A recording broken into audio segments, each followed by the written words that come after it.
Applejack in that construction outfit is cute as f***. Don't judge me. This episode was actually a surprise. A good surprise, because I didn't think there'd be much out of it considering the concept and otherwise, but I honestly came out of it rather satisfied.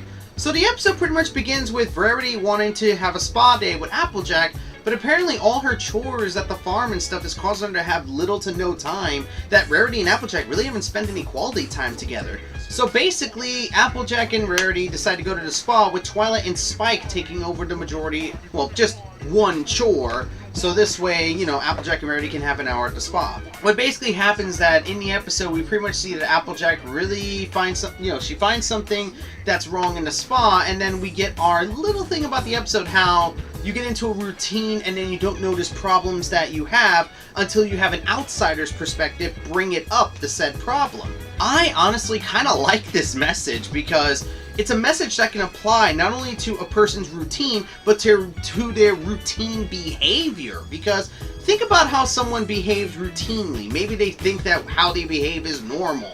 And, you know, they have an outsider's perspective telling them it's not normal, or it's not a good thing, or maybe the routine is not a good thing because of what they do from an outsider's perspective.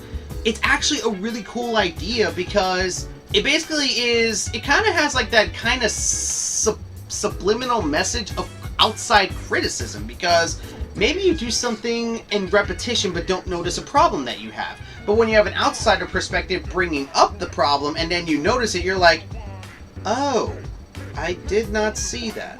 So honestly, yeah, this episode, honestly, I like its message of getting into a routine that you don't notice your problems until you have an outsider bring it up, and I think it could be applied into many different slices of life if you really think about it. And not to mention, the humor in this episode was on its A game. I really was laughing at a lot of the different moments that I was seeing throughout the entirety of the episode, and I also liked the back and forth between the main six. Like, it actually felt like that they were friends, just having a normal day, just talking, just interacting with each other.